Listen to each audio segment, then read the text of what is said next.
solamente 2 horas el presidente de los Estados Unidos habla a la nación. El discurso es el anual, donde le rinde pues un informe al Congreso y a la nación.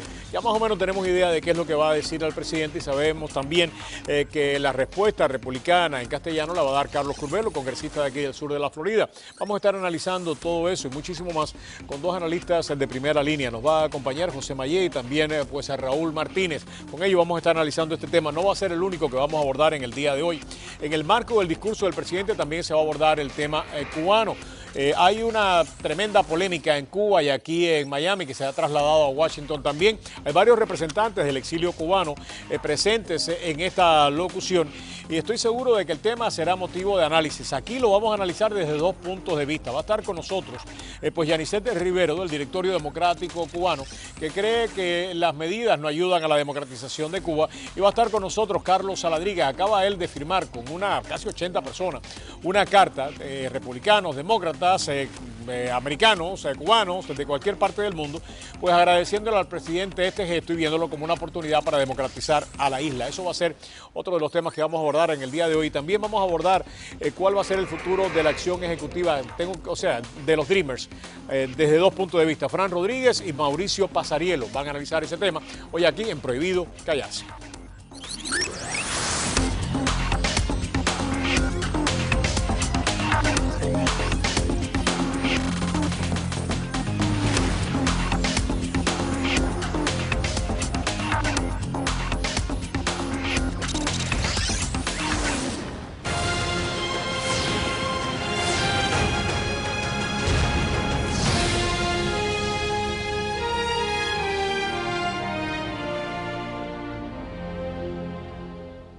Muy buenas y bienvenidos a esta programación especial. Apenas comienza, termina a las 11 de la noche. María Elvira a las 8 va a tener un panel también pues de analistas que desde diferentes ángulos estarán analizando el discurso del presidente. A las 8 va el discurso en traducción simultánea al castellano. A las 9 a las 10 Rick Sánchez va a continuar con otro panel analizando lo que el presidente diga. Así que comenzamos ahora durante toda la noche. Si usted quiere estar informado de lo que el presidente va a decir, los diferentes ángulos de este discurso, aquí es el lugar para estar. Muy buenas noches, yo soy Roberto Rodríguez Tejera, este es su programa Prohibido Callarse y comenzamos ya directamente con el tema. No queremos perder tiempo, puesto que los analistas vale la pena escucharlos. Está con nosotros, como ya hemos dicho, José Mayé y Raúl Martínez. Los dos, gracias por acompañarnos, un verdadero placer. José, el presidente va básicamente con un por ciento de aprobación bastante alto. Hace solamente unos días, una semana, estaba en los bajos 40 o en los altos 30, como uno quiera definirlo. Algunas encuestas ya están dando un 50% de aprobación. Primero que todo, ¿qué representa este cambio? Y si este cambio de popularidad le da algún tipo de base para exigirle algo al Congreso. Bueno, yo creo que la encuesta más importante en la política es el día de las elecciones. Claro, y la última encuesta que tuvimos fue hace 2 meses y se mandó un mensaje muy claro a Washington y al presidente.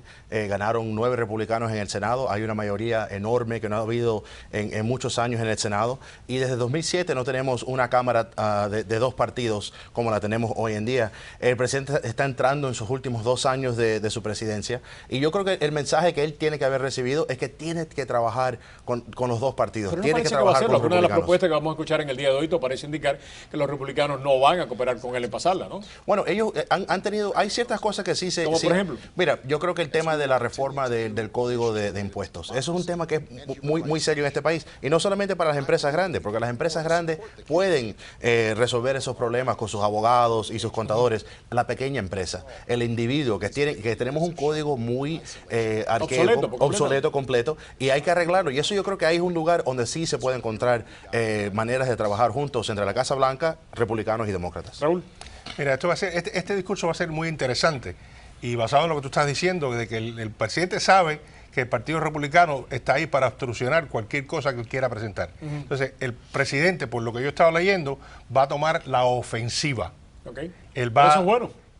Definitivamente que es bueno para la el gente dice, bueno, está pidiendo cosas o está planteando cosas que no va a conseguir, eso es populismo, eso es demagogia. Está bien, pero el populismo es lo que te lleva a ti a que te suban las encuestas. Okay. ¿Por qué le suben las encuestas al presidente? Porque los hispanos ya volvieron de nuevo con él desde que él dijo que iba a hacer las actividades de todos los cambios que iba a hacer, que podía hacer. O sea, los números que he visto en los independientes es lo que ha subido. Los independientes habían bajado dramáticamente. Los hispanos han subido tremendamente también, y que lo llevan al 50%. Entonces, eso es una cosa que le está dando a él para decirle a los republicanos, ustedes son lo que tienen que hacer, ustedes son lo que tienen que venir no con la retórica de que queremos cambiar todas estas cosas y no actúan.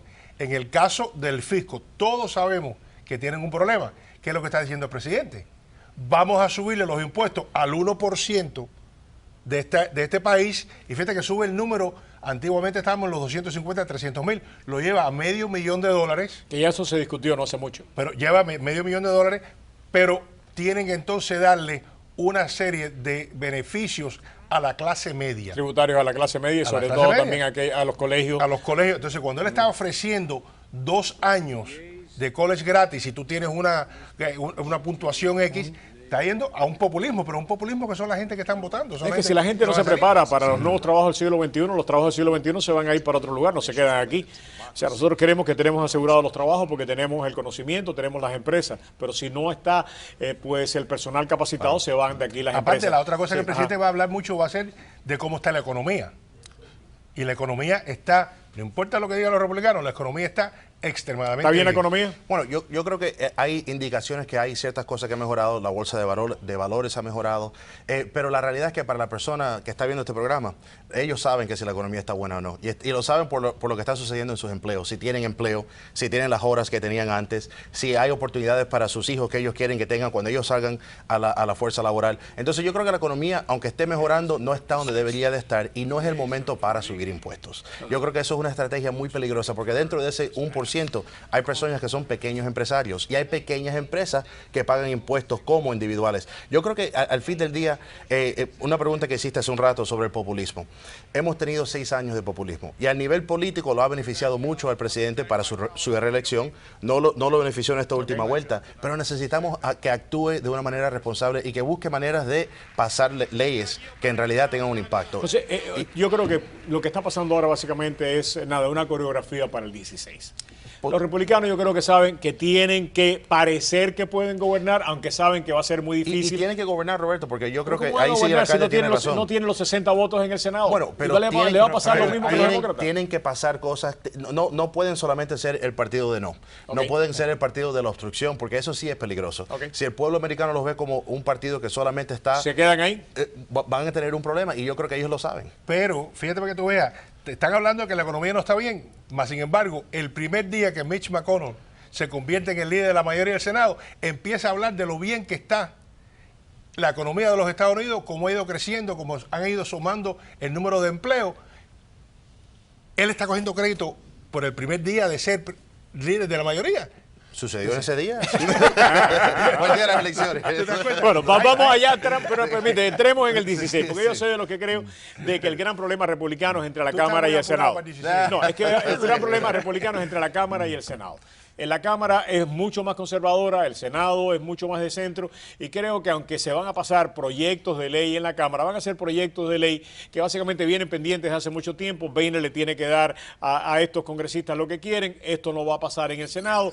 Quiere decir que ahí es donde yo creo, el problema no va a ser entre los republicanos y los demócratas, va a ser entre la Cámara republicana y el Senado republicano. Para el 16, tenemos que entrar en ese tema, pero para no interrumpirlo, vamos a publicidad y regresamos.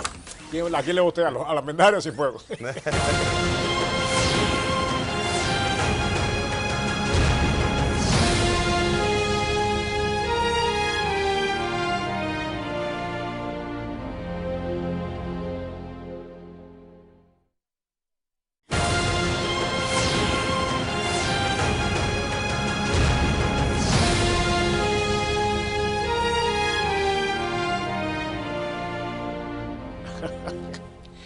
Ahora me sonaba el teléfono en el intermedio comercial, es mi nieta. Es mi nieta. La nieta lo está llamando. Ahí te me dice, ¿y quién te lleva a ti ahora? No, mi nieta es la que me lleva a la hora. ¿A dónde tú estás? ¿Qué tú hacías? ¿A dónde vienes? ¿Te quitaste la barba? ¿Por qué te la quitaste? Esas cosas. No sé mucho más joven ahora que te quitaste la barba. Sí. En el 16, ¿Romney o Bush? Yo creo que de entre esos dos candidatos, Bush, porque ¿Debe ya ganar? Romney...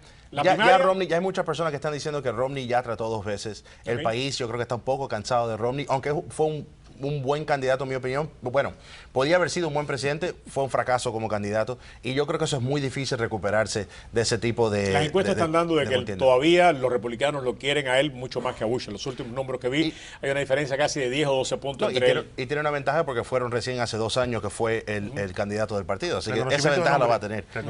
Y Bush lleva 8 años fuera de la política y solamente conocen Bush del presidente número 43, no conocen a Jeb. Cuando se llega a conocer a Jeb es un estilo político muy diferente. Escuché a un analista republicano en Fox no hace mucho de decir, tercer Bush, primera mujer. ¿Tiene eso algún significado para los republicanos? ¿Tercer Bush, primera mujer? Eso yo creo que va a ser parte del debate, de la conversación y del debate. Pero al fin del día, yo escuché una entrevista donde dijeron o vas a tener otro Bush o otro Clinton, ¿no? Entonces... Depende de quién sea. Raúl, tú eres amigo de Hillary. ¿Vas a postularse o no? No es otro Clinton, es la Clinton. Sí. Es diferente. Diferente por completo. Mira, primeramente... ¿Se postula o no se postula? Porque usted tiene el oído de ella, mi querida amiga. Tenemos que tener primero memoria. Okay. Si tuviéramos basado de que Romney no puede postularse una tercera vez, porque ya es pasado. Entonces, ¿qué pasó con Reagan? Que se postuló y ganó la tercera vez. Nixon. Entonces, tenemos que mirarlo de ese punto de vista. Romney tiene en este momento el nombre, el reconocimiento de nombre. Jeb Bush no estaba en la boleta desde hace 12 años. Quiere decir que no tiene esa maquinaria política, ya puso y dijo, si yo recaudo $100 millones en los primeros no sé cuántos días, entonces sigo para adelante. Ya hoy salió un artículo en el Washington Post sobre cuando él estaba asociado con Claudio Osorio, que fue uno de los Ponzi Scheme, porque hablan aquí de los Ponzi de Felipito y esa cuestión, pero no hablan el Ponzi de Osorio, donde Jeb Bush cobraba $15,000 mensuales como consultor. Eso fue en la década de... Hace 7 años, 8 o 10 años. Entonces, ya le están sacando todas las Para corporaciones. beneficio de nuestros televidentes.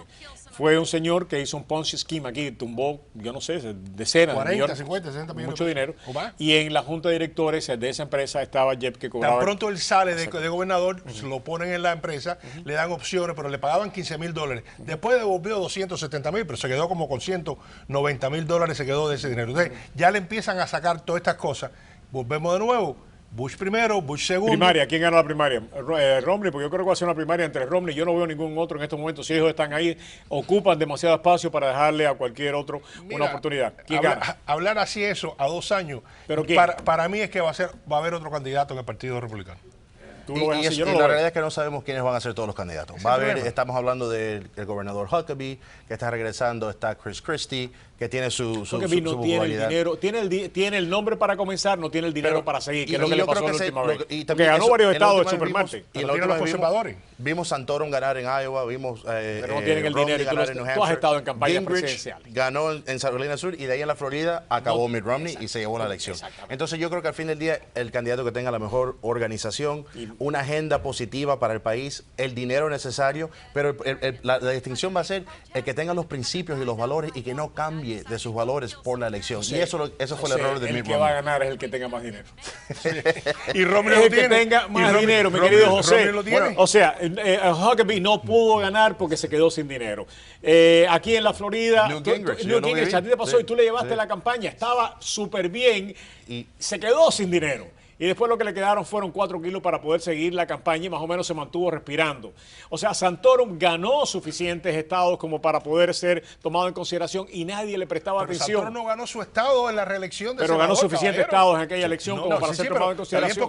Porque tenía a los cristianos detrás, porque estaba hablando lo que querían esa gente que son los que van a los caucuses republicanos. No tenía dinero. Está bien que no tenía Pero dinero. yo creo que Mira, dinero. ahora John McCain ahora está promoviendo a Lindsey Graham. Claro, porque Van a quieren haber adelantar muchos el tema y retos. eso va a ser, yo eso sí creo- va a ser mira, importante. Yo sí creo que para el Partido Republicano va a ser un proceso muy saludable, porque ellos necesitan tener esa discusión sobre ideas y necesitan tener un Marco candidato. Rubio.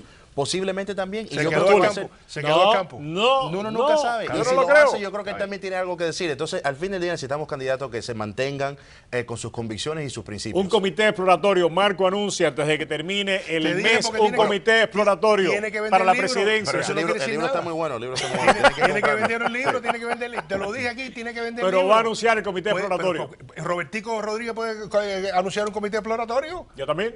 Y Todo puedo el vender el mundo libro que- también. Si tú eres ciudadano Hablando de mi norteamericano nieta. y vives en los Estados Unidos y tú naciste en los Estados Unidos, tú puedes hacerlo, cualquiera lo puede hacer. Entonces lo van a hacer todo porque es una forma de recoger dinero de sus seguidores. ¿Marco va con el comité probatorio?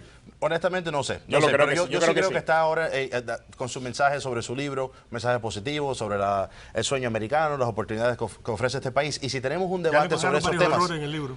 O ya lo encontraron. No lo he visto. Yo ni lo he leído, pero lo estoy recomendando porque... Porque sí quiere decir algo, porque a mí me parece que yo soy la única persona que está viendo esto y además en más de una ocasión me he equivocado. Lo que te gusta buscar es el brete.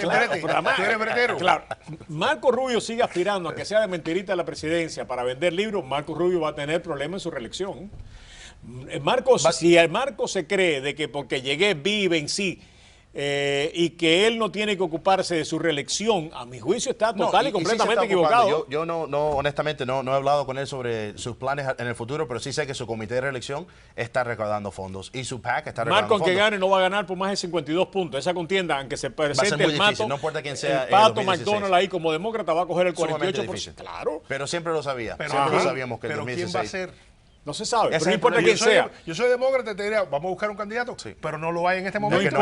Fíjate, yo lo que digo es que no importa que sea el demócrata, va a coger el 48% de los votos. No importa que sea Charlie Crist, yo creo que eso sería lo mejor. Sí, exactamente. Aunque no haya candidato. Luis, mi productor me dice no hay candidato. Luis Guardia, mi querido amigo, usted se postula y usted coge el 48% de los votos, no importa quién sea. No cogió el 48%. Es lo que te digo, pero en la próxima elección. Ah, no, sí. El Estado está completamente dividido. Este Estado, ningún demócrata lo va a ganar por más de 2 puntos, ningún republicano lo va a ganar por más de 2 puntos. Este Estado está dividido, Marco se tiene que dar cuenta de eso, por eso te digo de que si sigue aspirando para la presidencia y no empieza a aspirar para el Senado, va a tener problemas. Este Estado se está convirtiendo más liberal. Lo que pasa es que tienes que motivar a esos individuos a que salgan a votar. ¿Qué pasó con Charlie Crist? No lo pudo motivar. ¿Quién gana el Estado si es Jeb y Hillary en el 16? En mi opinión, yo creo que Jeb tiene la ventaja, porque se conoce en este estado, hay personas que le tienen mucho cariño y en nuestra comunidad él es uno de los nuestros. Jeb va a ser el primer presidente hispano. Ok. Primeramente no es hispano, es clasista, es blanco esto. Es hispano. A Bill Clinton, a tu amigo Bill Clinton le dijeron que era el primer presidente negro también, mi querido amigo, hágale una concesión a José. Clinton era más negrero de que él es hispano, está casado con una señora mexicana-americana, muy buena persona, muy cariñosa y más nada.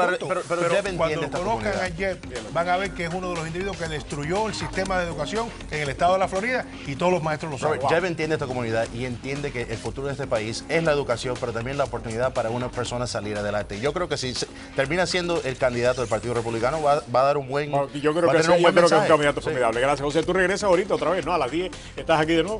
Sí, esto no... ¿Sabes, Guardia, hoy aquí? No sabía. Tiene un catre. Tiene un catre. No sabía que era tan largo. Me embarqué. Gracias, Raúl. Muchas gracias, José. Un placer tenerte aquí, un honor.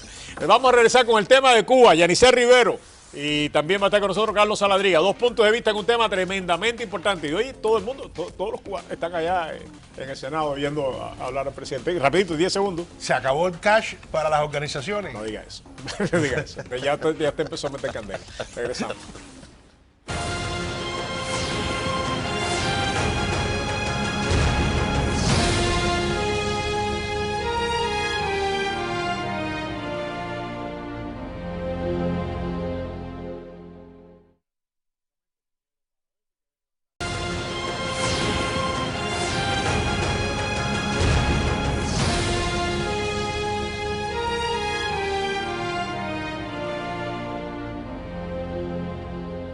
Ok, continuamos con esta cobertura especial hoy a pocos minutos, 1 hora y pico ya de que el presidente comience en su discurso para el Estado de la Unión. Entre los temas que se va a hablar en el día de hoy, hay varios cubanos presentes, es el tema de Cuba. Se da esto en el marco de una polémica acerca de los cambios que ha hecho el presidente Obama y su gabinete con respecto a Cuba.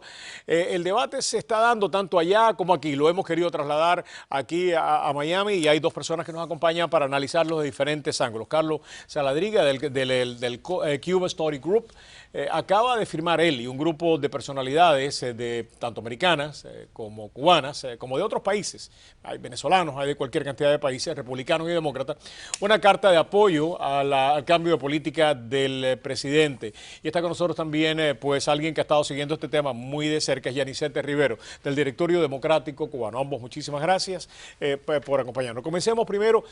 Si tú te opones, ¿por qué te opones? Y Carlos, si tú estás de acuerdo, como dice la carta, ¿por qué estás de acuerdo? Comencemos por ti, Yanisa. Mira, muchas gracias, Roberto, y un saludo a la teleaudiencia. Las personas que hemos estado trabajando directamente con el movimiento cívico, nos tenemos que oponer en primer lugar porque el régimen de Castro no ha hecho absolutamente nada que merezca toda esta cantidad de cambios con referencia a Cuba por parte de la administración Obama. O sea, estamos hablando de un país donde existe un código penal que penaliza los derechos de libertad de expresión, de asociación, de manifestación. En este último mes, desde el 17 de diciembre hasta ahora mismo, hemos contabilizado cerca de 200 arrestos en Cuba. Hay personas que están esperando juicio y ya han sido 3 opositores juzgados en este mes y condenados a prisión. O sea, mientras en Cuba la ley no cambie, no puede haber apertura. Puede tener la administración Obama el mejor deseo de que hayan cambios, pero en realidad no hay cambios porque es un régimen totalitario que viola todos los derechos del pueblo de Cuba. Por lo tanto, me opongo a eso porque además pienso que darle recursos, que darle negocios, y en Cuba un cubano de a pie no puede negociar con ningún extranjero, lo tiene que hacer el gobierno, es darle dinero para que siga reprimiendo y es convertir a Cuba en lo que no queremos, que es una China, como es la situación que tiene Carlos, China. ¿por qué tú estás a favor? Mira, yo creo que podemos ver la apertura como una recompensa de cambios que no han habido, o podemos ver la apertura como un facilitador de cambios que van a haber. Yo creo que la apertura es facilitadora de cambios. Yo creo que los cambios se logran más en la apertura que en la cerrazón. Tenemos toda la historia, tenemos 55 años de historia de cerrazón. Durante la época del presidente Bush, de George W., se apretaron los tornillos al tope con las sanciones, las limitaciones, las remesas, etc. ¿Y cuál fue el impacto en la represión? La represión recrudeció, aumentó. A los 75 los metieron en la cárcel con condenas de 30 años y tanto. Hasta inclusive hubieron fusilamientos. La represión que existe en Cuba, y no la estoy justificando, de ahora para acá es una sombra de lo que fue la represión de aquella época. O sea, bajo la apertura se le hace más difícil al gobierno cubano, como a cualquier régimen totalitario, se le hace más difícil reprimir. La apertura trae visibilidad, trae oxígeno, y si Cuba, mientras más Cuba dependa del comercio exterior, mientras más Cuba dependa del turismo, mucho más difícil se le hace la represión y se le hace reprimir de una forma grosera. Carlos, sin lugar a dudas, o sea, cualquier oportunidad o cualquier cambio puede ser bueno o puede ser malo, depende cómo uno lo utilice en la vida. Y eso no solamente es en política, es en cualquier cosa, ¿no? Si ustedes tienen esta visión de que la política de Obama de alguna manera va a ayudar, me parece que el protagonista de los cambios tiene que seguir siendo el pueblo cubano. ¿Cómo de alguna manera ustedes van a aprovechar esta circunstancia política para que ese pueblo obtenga el protagonismo que se merece y a través de él se consigan los cambios? Tú le diste en el clavo. Los Estados Unidos no pueden hacer los cambios en Cuba, lo tiene que hacer el pueblo cubano. La cuestión es qué facilidades le damos al pueblo cubano para que sea el protagonista de su propio futuro. El pueblo cubano necesita información, necesita recursos, porque no puede haber una sociedad civil sin recursos económicos privados. No existe. Si el único dinero que hay en Cuba es del gobierno, no hay sociedad civil. O sea, hace falta empresa privada, hace falta actividad económica que genere fondos para sostener una sociedad civil. Y estos cambios yo creo que ayudan en muchísimos sentidos. Ponen temas importantes sobre la mesa. Se está hablando de derechos humanos. Se está discutiendo con el gobierno cubano su comportamiento de derechos humanos. Algo que era imposible cuando no se hablaba. A mí me gustaría discutir este tema porque yo creo que tiene mucha importancia. En primer lugar, me parece maniquea la idea de decir que la ola represiva del 2003 ocurrió por la política de George W. Bush. No, esa ola represiva ocurrió porque la oposición interna y el proyecto Varela movilizó a miles de cubanos que dieron su firma, que salieron a la calle, que en el 2002 la oposición ocupó los espacios públicos en el país y desafiaron al régimen. El régimen prefiere negociar con Estados Unidos que darle la cara al pueblo de Cuba. El régimen prefiere negociar con un extranjero que darle cuentas al pueblo de Cuba por lo que está pasando internamente. Entonces, esa ola represiva y esos 75 arrestos fueron por el desafío que le puso la oposición al régimen de la isla. Sí, el protagonista del cambio democrático en Cuba tiene que ser el pueblo, pero ese pueblo no va a tener acceso a recursos, no va a tener acceso a ningún negocio con ninguna compañía privada. Eso es ridículo. En Cuba no existe ni siquiera ley de inversión. En Cuba, las personas que van a invertir, extranjeras, y por cierto, ha habido turismo canadiense, europeo, latinoamericano durante 30 años, no ha pasado nada, no ha habido ningún cambio. Las personas que van allí van a negociar con el Estado, con el gobierno, como lo hacen en China. No existe un espacio económico libre en Cuba. En Cuba no existe la propiedad privada y en Cuba no existe nada de eso que usted está diciendo. No, es maravilloso si existiera. Sí. Perdón, sí. Es maravilloso si existiera, pero eso no existe. Yo creo que para ayudar al pueblo de Cuba, la estrategia es la que hemos venido tratando de implementar. Cerrar la cúpula del poder, no darle recursos, ni créditos, ni negocios a esa cúpula y abrir la base, como es ayudando al movimiento cívico. Esa es la estrategia que ha tratado de Yo ahí difiero porque no hemos visto los resultados. ¿Cómo que no? Yo no dije que, ni nunca he dicho que la represalia de la Primavera Negra de Cuba fue resultado de las políticas de Bush. Yo lo que quiero decir es que no hay una relación entre una política de cerrazón y una mejoría en los derechos humanos. No la hemos visto nunca, al contrario, los momentos más terribles de los derechos humanos en Cuba han sido los momentos en que Cuba ha estado más aislada, no más abierta. Mientras más abierto el país, menos puede haber una represión grosera. Número uno. Número dos, yo difiero en que en Cuba no hay una actividad económica particular. Sí la hay, pequeña, pero creciente y pujante. Hay más de 600.000 pequeñas empresas en Cuba que están adelantando y están progresando y sí son privadas y sí dependen mucho de la actividad económica y sí están generando una actividad económica importante para el país, no a nivel macroeconómico, pero muy importante para el país. Y estas personas son héroes de la sociedad cubana, merecen nuestro apoyo y son parte integral de la sociedad civil cubana. Yanisel, tengo una pregunta. Sin lugar a duda, uno puede tener objeciones, uno puede estar de acuerdo o en contra de una política. Había dos cosas que me preocupan, ¿no? Una es que se le llame a esto el pacto Obama-Castro, no, Obama-Raúl, no sé, pero se le está llamando de alguna manera, que Raúl-Obama, Obama-Castro, o de alguna manera, eso. Y después, lo otro que me preocupa terriblemente es que se diga que Raúl Castro terminó venciendo al imperio, a los Estados Unidos, y que Estados Unidos se puso de rodillas, por lo menos Obama se puso de rodillas ante él. Digo esto por dos cosas, porque el pacto Kennedy-Khrushchev fue básicamente la excusa que utilizaron muchos cubanos para no hacer nada.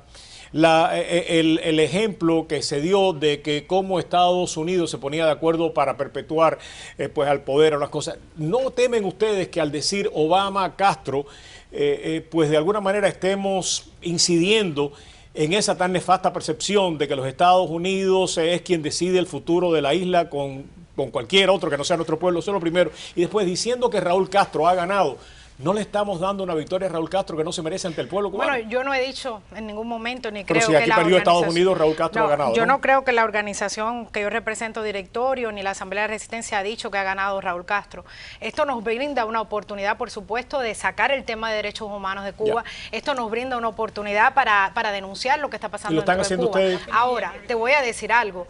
Es un pacto Obama-Castro porque la oposición no ha estado reconocida en esta conversación. ¿Pero no temen ustedes que esto se parezca a lo de Kennedy y Khrushchev y que perpetúe la percepción esa? Mi punto es, si queremos resolver el problema de Cuba, ¿por qué la oposición cubana, que es múltiple, que es multifacética, que es plural, no está reconocida en cualquier conversación sobre el futuro de Cuba? ¿Por qué tiene que ser una conversación entre Cuba, el régimen castrista que no representa a Cuba, y la administración de Obama? ¿Por qué no reconocer la voz del movimiento Pero Estados cívico Unidos no tiene derecho a hacer esto? Relaciones con... Sí.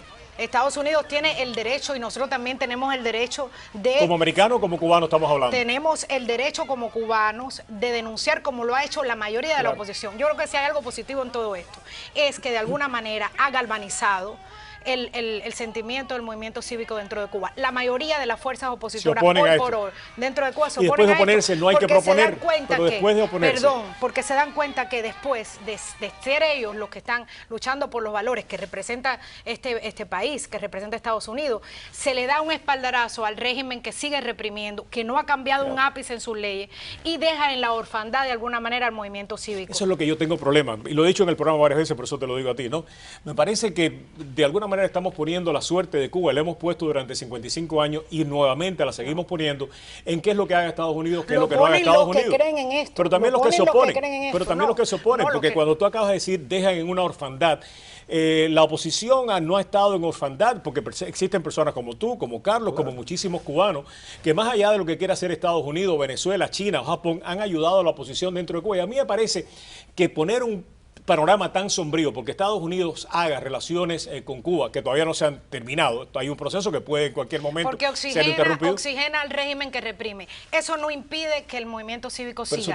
Eso no impide que los cubanos, esta lucha ustedes dan una visión ya apocalíptica, se terminó esto, en ningún momento se está dando Estados Unidos nos traicionó. En ningún momento, mira, yo he conversado, mira, Antunes, Berta Soler, incluso Rodiles, que tiene otra posición dentro de la sociedad civil cubana, están dando una posición muy clara. ¿Cuál? Porque yo lo único que he escuchado a ustedes es protestar, pero no proponer una vez que se haya... ¿Quiénes son ustedes? Primero, la asamblea, lo que yo he leído de la asamblea. La asamblea la asamblea de la resistencia cubana no ha dicho eso. La asamblea ha denunciado el pacto. Este pacto porque en realidad desoye las voces de la oposición. Ahora déjame pasar acá lo que hemos estado hablando y yo le preguntaré a Carlos Perón. Yo creo que nos conocemos hace muchos años, le tengo mucho respeto a ella y a la organización que representa. Queremos lo mejor para Cuba, tenemos unos puntos de vista radicalmente distintos de cómo llegar a lo mejor para Cuba. Obviamente yo creo que lo que estamos haciendo nosotros es lo mejor para Cuba. Yo lo que sí difiero en caracterizar a la oposición entera como a favor del status quo, del inmovilismo. Yo creo todo lo contrario. Tú puedes hablar con un Dagoberto Valdés, con una Miriam Leiva, con un Eliezer Ávila, con Giovanni Sánchez, con muchos que piensan de nada es perfecto, esto no es un paquete perfecto lo que ha sucedido, pero entre todo este paquete de perfecciones e imperfecciones hay cosas muy buenas y unas grandes oportunidades. Yo tiendo a ver el vaso de agua medio lleno, yo no lo veo medio vacío. Yo veo en estas medidas, las veo con gran optimismo. Nos ha puesto a correr y eso es bueno, nos ha puesto a pensar y eso es bueno, nos obliga a todos los cubanos, los opositores de allá y los opositores de aquí, a reinventárnos, a buscar una nueva imagen, un nuevo plan, una nueva visión de futuro, a buscar nuevos medios. Nos ha dado una solidaridad internacional que no existía antes. Antes estábamos solo en el mundo con los Estados Unidos y el resto del mundo en contra de la postura americana y de todo lo demás. Eso no es Nos correcto. ha dado una solidaridad extraordinaria. Esta hay que aprovecharlo. Es una eso no es correcto. Hay una aprovechar. red internacional de parlamentarios, de expresidentes, de líderes mundiales que ha apoyado al movimiento cívico. Históricamente, cuando los 75 caen presos, que estaba iniciándose la guerra contra Irak, la solidaridad internacional que se logró fue maravillosa. O sea que eso no es verdad. Este tipo de cosas traerá la solidaridad de cierta gente. Nosotros tenemos que mirar hacia Cuba, hacia los que están sufriendo dentro de Cuba y hacia los que están siendo reprimidos. Haciendo pactos con la dictadura castrista, buscándole créditos internacionales a la dictadura castrista, no vamos a acabar con el sufrimiento del pueblo de Cuba. Se está hablando aquí? No vamos a acabar con el sufrimiento. Jamás, en ningún momento, nada de lo que ha dicho el presidente, ni nada de lo que se ha dicho en estas cartas ha hablado de créditos hacia Cuba. Se ha hablado de apertura hacia una sociedad civil importante y emergente. Y yo creo que eso es importantísimo. Se me acaba el tiempo, tienes 10 segundos porque se me acaba el tiempo. Nosotros pensamos que esta lucha es de los cubanos, que los cubanos somos los que tenemos que decidir. Ninguna conversación, ni con Obama, ni con la Unión Europea, va a resolver el problema de Cuba. Esta lucha es nuestra y las personas que quieran aliarse a personas que apoyen el régimen, ese es su problema. Me parece que ese es el punto, ¿no? Primero, me parece que sí, que esto es nuestro, ¿no? Y me parece que cuando reaccionamos de una manera tan virulenta en contra de una política de Estados Unidos que soberanamente tiene todo el derecho a hacerla, no sé si terminamos actuando como americanos o como cubanos. Como cubanos yo me alegro mucho que caiga la responsabilidad de esta lucha sobre nosotros, que hacía mucho tiempo que debía haber caído. Hemos dependido de políticas norteamericanas para resolver el problema cubano, todos de una u otra manera. Y me parece que esto es bueno. Y una cosa sí que quiero enfatizar, esta no es una victoria de Cuba.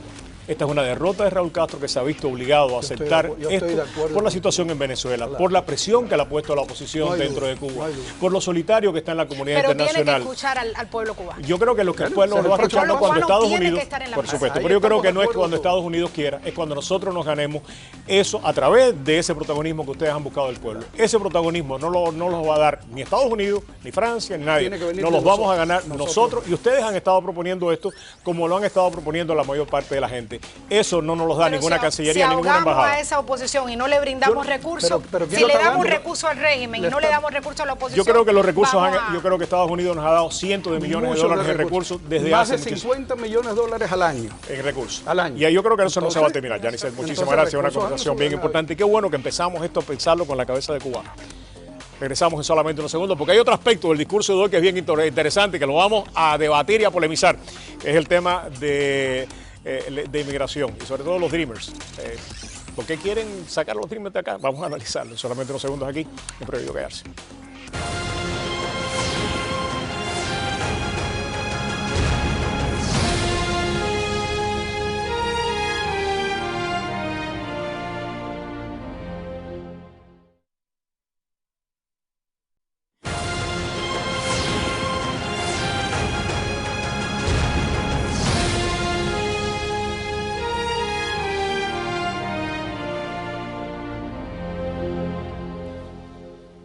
Regresamos acá a Prohibido Callarse. Uno de los temas que va a abordar el presidente en el día de hoy es el tema de inmigración.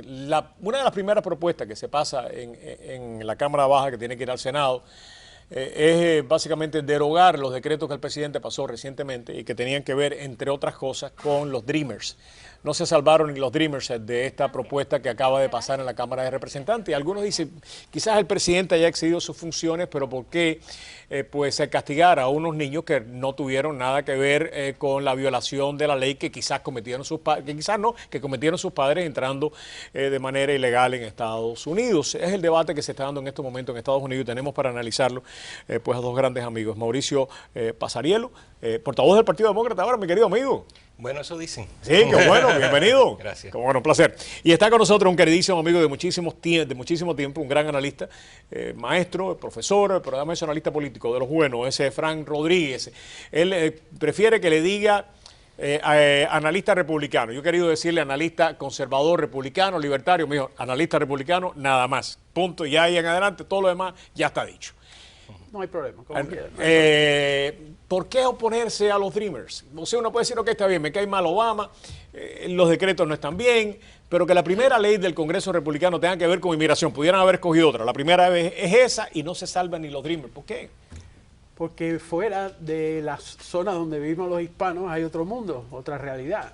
Las personas que viven en esos distritos, esos condados, pues recuerda que cada representante está blindado, sus distritos son muy seguros, sea republicano o demócrata, Claro, sí. basado en el censo y demás.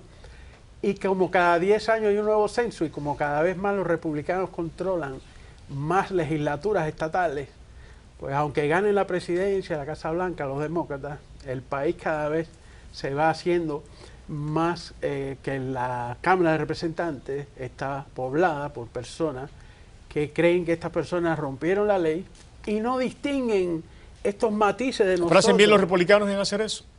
¿Tú estás de acuerdo con eso? De que aún los Dreamers le digan para afuera.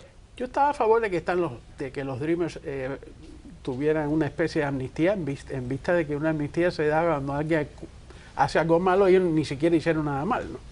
Entonces, pero lo que te estoy explicando no es lo que... La razón política por la cual la hacen los republicanos. La razón política es que las nuevas personas que han entrado en la Cámara, excepto Carlos Curbelo y demás, entran ahí precisamente, uno de los principales temas Es la inmigración. es la falta de legalidad y cómo el presidente se extralimita y en un acto chavista decreta que le va a dar inmunidad a quien él quiera. Ok, mi querido Pasariello, ustedes están dando inmunidad que ustedes quieran. El Partido Demócrata básicamente está representado en la presidencia por un chavista. Bueno, yo no diría definitivamente que es un chavista, es el señor presidente Obama, pero yo estoy de acuerdo, por cierto, con algo que dijo él, que es que ahora los republicanos están encerrados, de cierta manera yo diría enjaulados, en distritos donde la única razón, es decir, su único cometido realmente es ganar una primaria, porque saben que la elección general ya está ganada en ciertos distritos, y eso yo creo que está perjudicando al Partido Republicano a nivel nacional. Y a los demócratas no, porque los demócratas están en una situación bastante parecida también. Bueno, yo creo que... o sea, Andy la Wasserman Schultz, nadie la puede retar. pasar, porque todo el mundo sabe que va a ganar, y pudiera seguir nombrando pues a candidatos. Creo que solamente hay 10 o 12 o 15, cuando más, asientos en el Congreso que pueden ser competitivos. Bueno, yo creo que en general eso no favorece la democracia. Yo creo que no lo favorece, porque yo creo que los distritos deberían ser más representativos. Yo creo que la verdadera elección debería ser la elección general. Pero vemos en el caso específicamente de lo que estamos conversando de la inmigración, que se ha convertido justamente en un albatros alrededor del cuello de los republicanos. ¿Por qué? Porque a nivel nacional yo creo que tienen una gran aceptación los planes con respecto a inmigración del presidente Obama, y yo creo que lo que está debate son los decretos. Hay algunos republicanos que pueden estar de acuerdo con alguna de las propuestas, pero están diciendo ya basta de decreto. El presidente se le está yendo la mano en básicamente querer gobernar por decreto. Justo una presidencia demasiado imperial. Bueno, la realidad es que aún a pesar de estos decretos que han sido de gran profundidad y que han sido muy debatidos, la realidad es que él no está fuera de los límites que han sentado otros presidentes desde el punto de vista de la cantidad de decretos que ha hecho. Por lo tanto, no creo que es cierto decir que él está gobernando por decreto. Y creo que él está reflejando el punto de vista de la mayoría de los norteamericanos, que opinan que en el caso de familias deberíamos poder estimular la reunión familiar de estas personas, a pesar de que sí, evidentemente se cometió un acto ilegal, ¿no? La percepción de muchos hispanos, y tú lo sabes, Frank, es que el Partido Republicano es un partido anti-inmigrante, anti-hispano. Y los republicanos necesitan a los hispanos para ganar. Hay mucha gente que han dicho, desde el punto de vista de valores sociales, los republicanos se parecen mucho más a los hispanos, o los hispanos mucho más a los republicanos que a los demócratas. Pero sin embargo, esta percepción de que no nos quieren, que lo que nos quieren es echar de aquí, contamina la relación entre el Partido Republicano y el partido y los hispanos. ¿Estarías tú de acuerdo? Acabamos de ganar las últimas elecciones. Pero no por los hispanos, fue a pesar de los hispanos. 75% de la población no son hispanos ni negros. Ajá, Entonces, por eso te digo. Pero si tú vas a tirar hacia un blanco, no un blanco, yo te entiendo, sí. 75% es donde vas a apuntar. Ahora de pronto los demócratas nos dan todo tipo. Es como si yo soy de los Boston Red Sox diciéndole a los Yankees cómo nos deben pichar y dónde deben colocar el jardinero. Dice que la mayoría, ese 75%, tiene el derecho a tener una visión muy particular de los Estados Unidos que un partido la debe representar. Muy particular, que se deben de seguir las leyes. Okay. Un pequeño detalle, vaya. Pero en otro, cuando Reagan, básicamente ese pequeño detalle se obvió y hubo una amnistía. Se dio una amnistía, pero por segunda vez, ¿cuál es el dicho? Una vez soy ingenuo, segunda vez soy un bobo. O sea, entonces, ¿qué se va a hacer? ¿Se debe de votar esta gente? Yo estaría de acuerdo en una amnistía si fuera la primera. Se debe votar esta gente, sacarlo. Decirle, ustedes ya realmente no tienen mucho que hacer aquí, ¿por qué no se van de acá? Y promover, como decía Romney durante la campaña presidencial, una campaña, ahogar, sacarle el oxígeno a la economía informal para que esta gente se tenga que ir porque no encuentra trabajo. Esa sería tú. Los republicanos lo que tienen que hacer es tener un solo mensaje que es para todo el mundo. Todos somos americanos.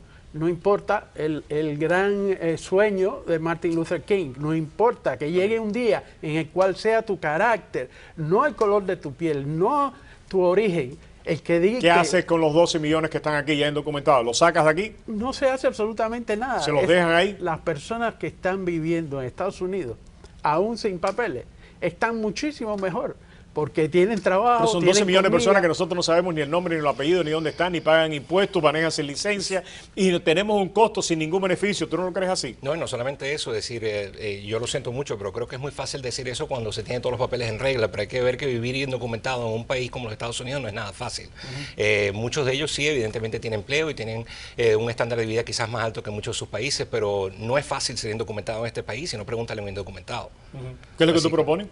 No, yo creo que lo que debería suceder es que el Congreso debería tomar cartas en el asunto, debería pasar una ley razonable con respecto a este tema, que se balancea las necesidades de estas personas también con la necesidad de tener unas fronteras más controladas, no cabe duda.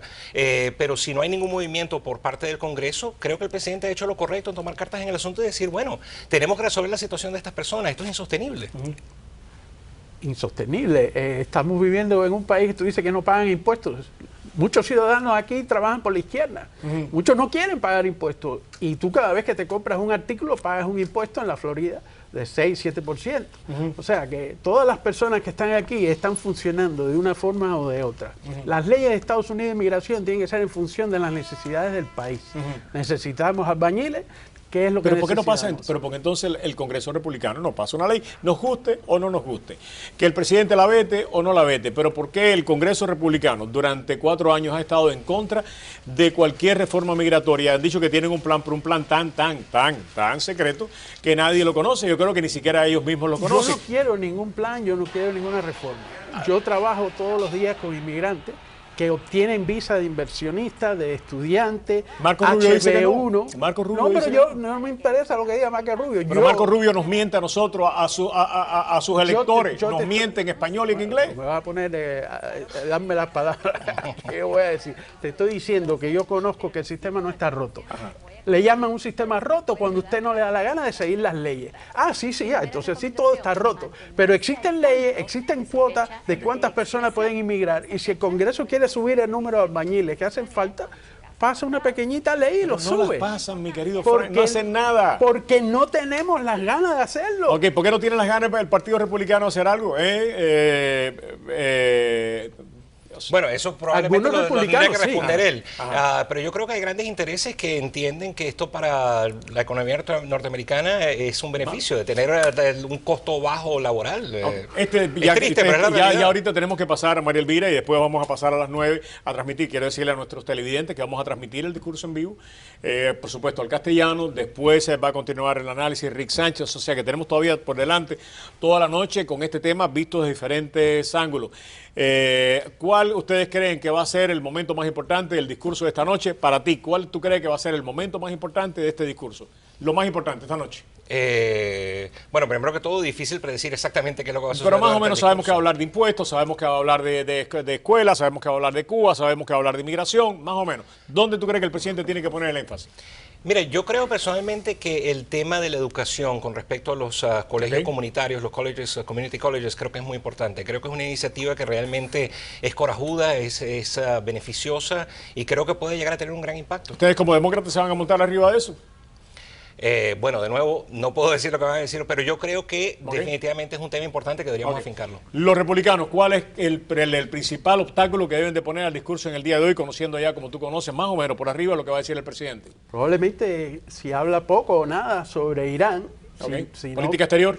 Si no bueno, el mundo se le está cayendo encima a los islámicos, tanto de Irán como del otro lado. ¿Pero tú crees que los republicanos deben enfatizar la política exterior más que la economía o más que la lucha de clases por el aumento de impuestos a la clase alta?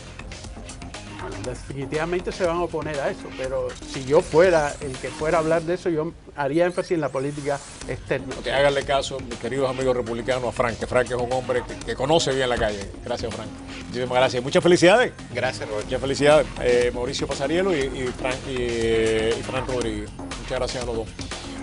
Mi querida doctora Mary Reyes, me imagino que usted va a ver también el discurso de Obama en el día de hoy, a ver si le damos alguna sorpresa a nuestros oyentes que están buscando cómo lidiar sus problemas económicos. Adelante, doctora. Gracias, Roberto. Mi nombre es Mary Reyes y soy abogada de bancarrota. Y yo sé que las deudas, como tarjetas de crédito, cuentas médicas y diferentes tiendas, muchas veces son demasiado para uno. Si usted se siente así, es hora de pensar de una bancarrota. Por eso yo hago la primera consulta gratis en mi oficina para que usted pueda informarse y saber de las diferentes leyes que le aplican. También la ley de bancarrota es diferente. Si usted está haciendo una modificación fuera de la ley de bancarrota, no es lo mismo hacer una modificación adentro de la ley de bancarrota. Si usted ha tratado y te la niegan, por si acaso el banco no está escuchando. En la ley de bancarrota hay más vigilación de los bancos. ¿Por qué? Porque ellos tienen que hablar con el abogado. Y yo me siento con ellos y me certifico que han escuchado cada palabra que hemos dicho, que cada papel que hemos entregado. Y entonces los jueces de la ley de bancarrota pueden vigilar los bancos. Y esa es la idea, a través de hacer una modificación adentro de la ley de bancarrota. Yo sé que hay muchas diferentes informaciones en la calle, pero recuérdense, con esa primera consulta gratis no tienes nada que perder. Lo vamos a sentar y vamos a hablar del caso de usted. Si las deudas lo tienen a usted preocupado, si no puedes dormir, si te tienen al borde de locura, es hora de pensar en una bancarrota. Yo los quiero ayudar. Mi nombre es Mary Reyes y mi número de teléfono es el 305-476-1900. Yo ayudo todo el sur de la Florida y los quiero ayudar a usted. Llámanos hoy al 305-476-1900. Gracias.